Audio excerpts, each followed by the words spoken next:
Hello and welcome to Abap Coding for Beginners with tricks and examples. And this is basic transactions every Abap developer needs. In this lecture, basic transactions will be described briefly in order to letting you learn about the steps to deliver a project.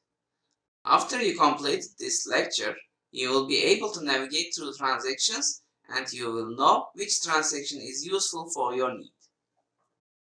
SAP is a transaction-based application. From now on, I will call transactions as T-code.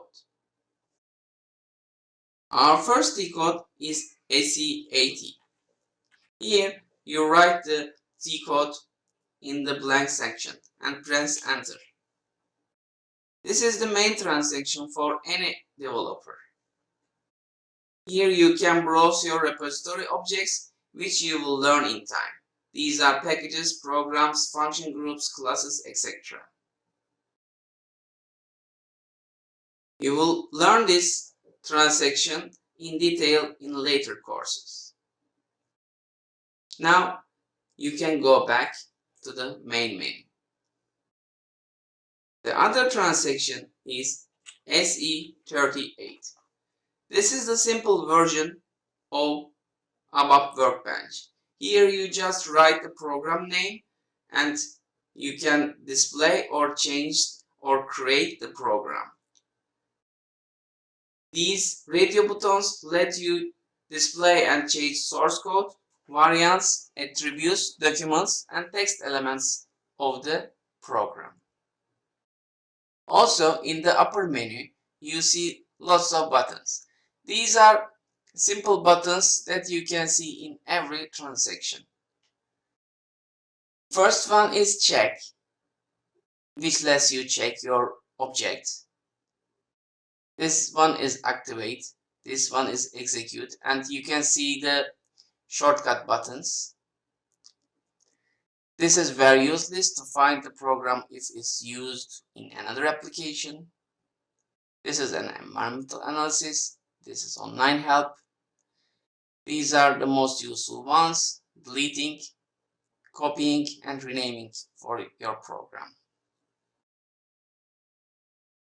Next one is SE37. This is for function modules. As the program, it is simpler version of the Abap Workbench. You use function modules here. You can display, change, and create function modules in this screen. And here you will see the same buttons as in SE38. Now it is SE24. It is the class builder for Abap. You can write here object-oriented codes. Again, you will see display, change, and create buttons, and the same buttons top there, which will let you copy, rename, and delete, activate, and run, and check the object.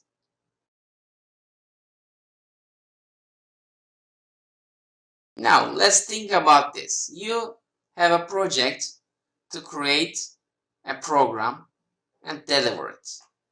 First, you go to SE80 or SE38 to create your program. If you need any function modules to use with it, you will use SE37. And if you need any class objects, you go to SE24 to create them. Now, maybe you need some database objects in your program to store the data, or you need a structure for your Abap code. This is the transaction SE11. Here you can create your databases, views, data types for your database tables, type groups, domains, search apps, and log objects. And these are the same buttons as you see before. And now you completed your program with the database table and saved your data. Now you can give some messages in your program. SE91 is message maintenance screen. This screen is a little different. Here you create your messages like the for material management module. It's a simple naming standard. And you write your number here and create or change it. This button's various list is most useful here because sometimes you get some error messages which will be custom made. Here you can write the number and message class and press various list to search where it is used from, which lets you find the error message and the source of it.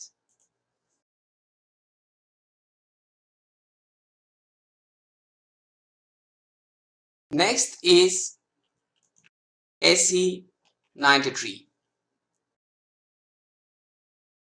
After you created your program and bind it with your messages, you need a transaction code to give the user.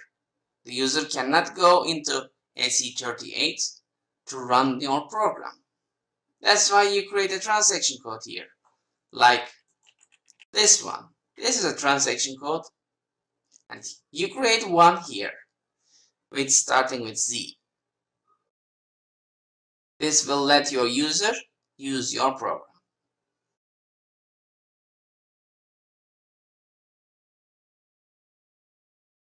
When you first created your program, it will ask you to assign it to a package. And after that, it will ask you to create a request. You create your package in SE80. But you can create your request on demand, just on that screen.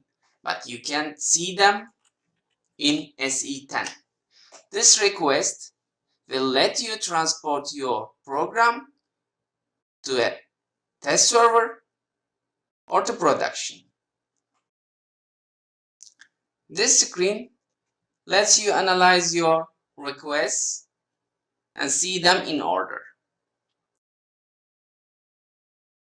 I have no requests to show you, but in time we will have our requests. Requests are bind to transport layers. But you can also create your objects as local objects, which in this lecture we will do. Local objects are not transported in test environment, so they will all stay in the development.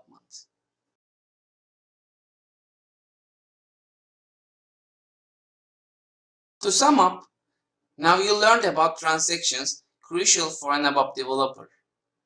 You can go through the T-codes easily, knowing what you want to do. Some of the T-codes will be described more deeply in later lectures. Rest is up to you. Don't forget, you will learn them one way or another while developing your programs.